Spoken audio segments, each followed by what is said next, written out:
ഇന്ന് തന്നെ ഡൗൺലോഡ് ചെയ്യൂ. കാണൂ നിങ്ങളുടെ ഫേവറേറ്റ് ഷോസ്.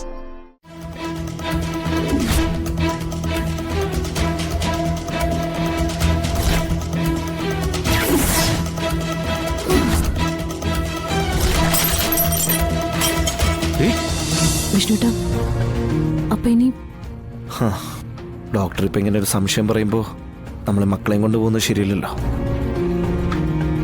ഒരു കാര്യം ചെയ്യാം, നിങ്ങൾ ഡിസ്ചാർജ് ആയിട്ട് നാളെ രാവിലെ അങ്ങോട്ട് വന്നാൽ മതി. വിഷ്ണുട്ടാ, അപ്പം വിഷ്ണുട്ടൻ എങ്ങനെ പോവും? ഞാൻ എങ്ങനെയെങ്കിലൊക്കെ പൊക്കോളാം, അത് കുഴപ്പമില്ല. എങ്കിൽ ആദ്യം അമ്മയുടെ അടുത്ത് ചെല്ലണം, എന്നിട്ടേ വീട്ടിലേക്ക് പോവാവൂ. എന്തായാലും അവിടെ ചെന്ന് നോക്കട്ടെ. ആദ്യം അവിടുത്തെ പ്രശ്നം എന്തായാലും തീർത്തിട്ടേ ഞാൻ എൻ്റെ പ്രശ്നത്തിന് പോകുന്നുള്ളൂ. എന്നാ ഇനി അധികം സമയം കളയണ്ട, വിഷ്ണുട്ടൻ ചെല്ല്. എന്നാലേ പാതിരാത്രിക്ക് മുമ്പെങ്കിലും അവിടെ എത്തും.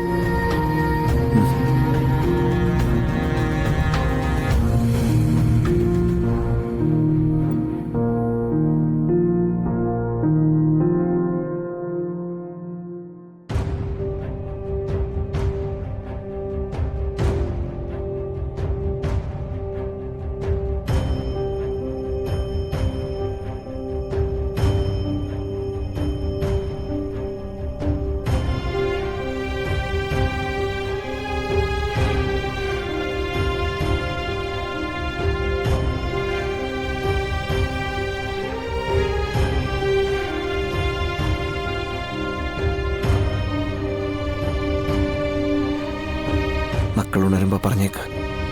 അതൊക്കെ ഞാൻ പറഞ്ഞോളാം.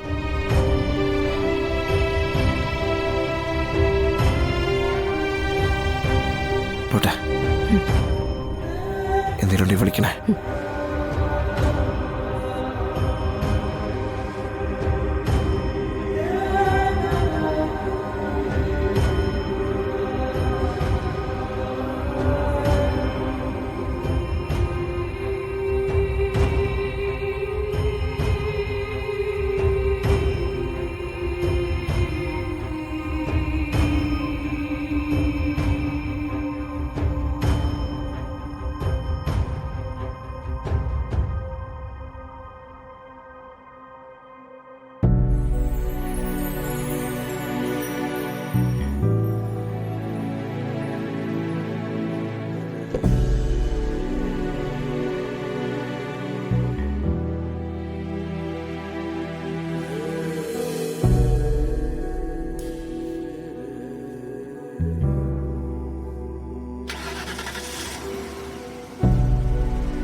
മോളെ, ഇവിടെ വന്നിരിക്കുക.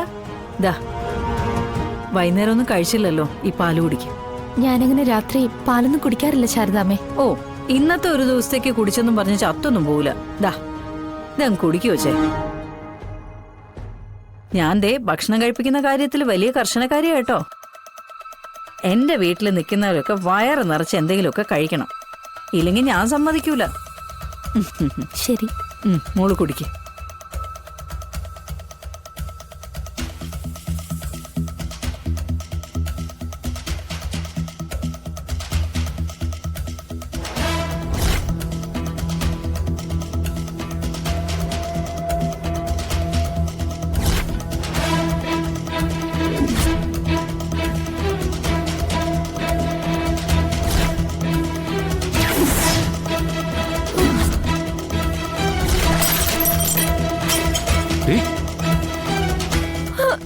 ശാരദാമ്മേ,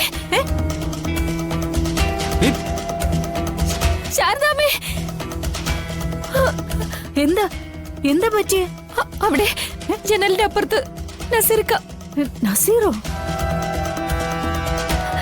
എന്നെ കൊല്ലും ശാരദാമ്മേ, എന്നെ ഇല്ല കൊല്ലും മോളെ. അത് ഉറപ്പാ. ഞാൻ നോക്കട്ടെ, നീ പേടിക്കാതെ.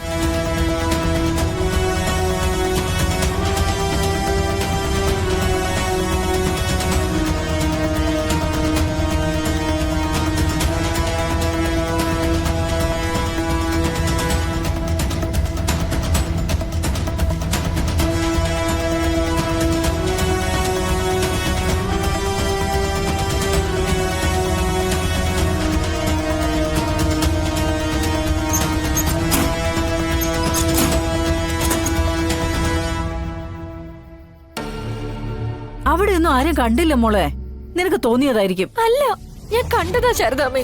നസീർക്ക് തന്നെയാ, എനിക്ക് ഉറപ്പാ ശാരദാമ്മേ. അയാള് എന്നെ കൊല്ലും, അതിനാ ഇവിടെ വന്നിരിക്കുന്നത്.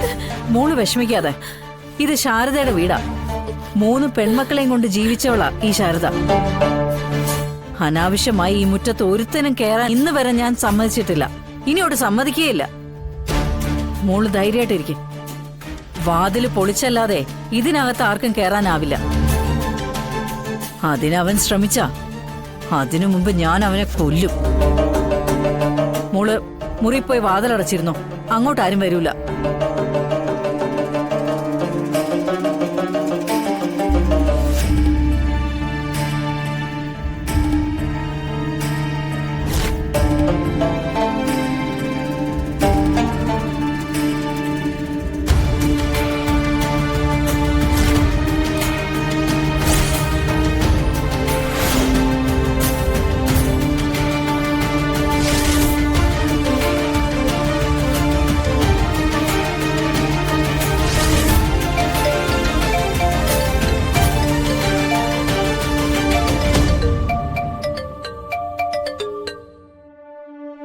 ഹലോ വാപ്പ, അവൾ ആ കുടുംബശ്രീ ഹോട്ടൽ നടത്തുന്ന ശാരദയുടെ വീട്ടിലുണ്ട്. ഞാൻ അവളെ കണ്ടു വാപ്പ. ആ ഹലാക്ക് പിടിച്ച പെണ്ണിനെ വലിച്ചു കെട്ടി ഇങ്ങോട്ട് കൊണ്ടുപാടാ.